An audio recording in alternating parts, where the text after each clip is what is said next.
Estas férias leve o Observador no bolso. Na praia, no campo ou entre viagens, acompanhe toda a atualidade sem limites. Assine com 40€ de desconto e habilite-se a ganhar uma estadia de 2 noites num dos hotéis boutique da Small Portuguese Hotels. Este verão, desligue da rotina, não da informação. Assine em observador.pt.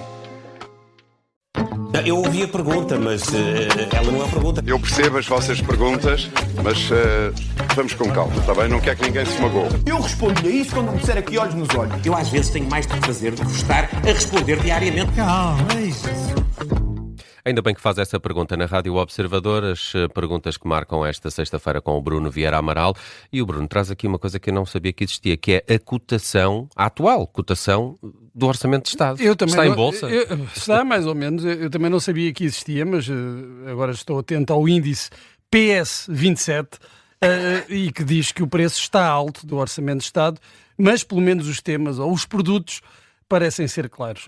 José Luís Carneiro põe como condições para a aprovação a revisão constitucional, as pensões, a saúde e as tempestades. Basicamente, o PS pede ao Governo que não avance para uma revisão constitucional com o Chega e o mesmo se aplica à Lei de Bases da Saúde. Também não quer alterações ao sistema de pensões e pretende mais medidas concretas em resposta às tempestades do último inverno. Não é tanto aquilo que o PS quer que o Governo faça, à exceção da resposta às tempestades, é mais aquilo que o PS não quer que o Governo faça. O preço para ter o orçamento aprovado são, na verdade, e percebemos por estas condições, linhas vermelhas, ou seja, o preço está no vermelho. Mas não se pode dizer linhas vermelhas. Não se pode dizer. Não se pode dizer.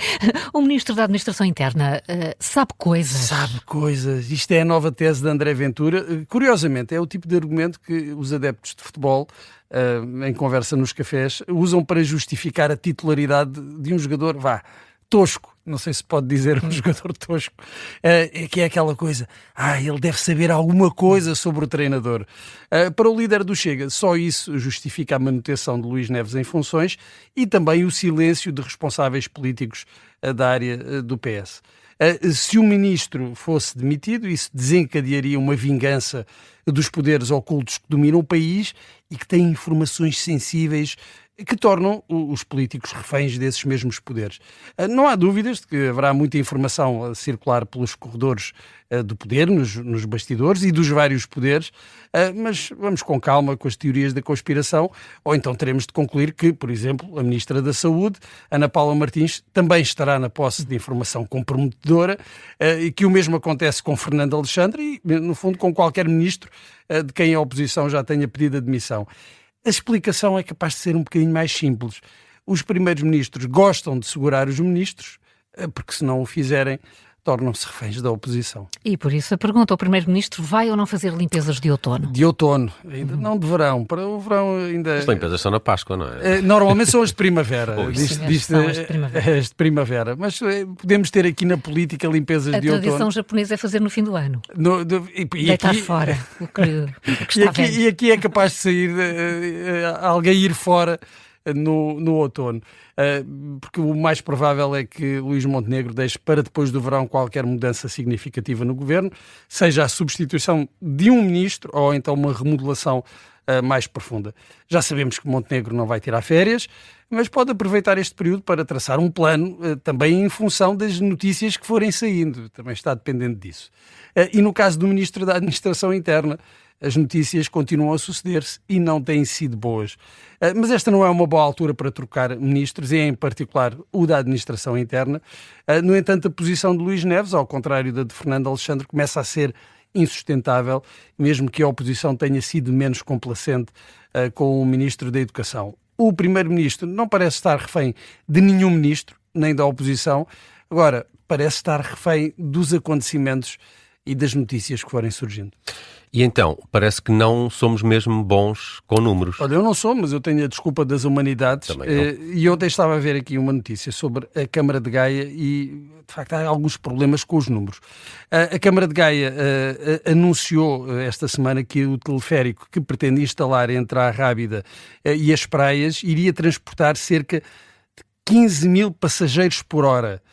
sendo que as cabines planeadas terão uma lotação de 12 passageiros. Bem, é fazer as contas. 2 cabines a transportar 24 passageiros teriam de fazer 625 viagens por hora, cerca de 10 viagens por minuto. Isto não seria um teleférico, seria praticamente teletransporte. Como é óbvio, tinha havido um lapso na comunicação. O mais incrível é que o vice-presidente da Câmara comentou os números, admitia que poderiam ser revistos em baixa.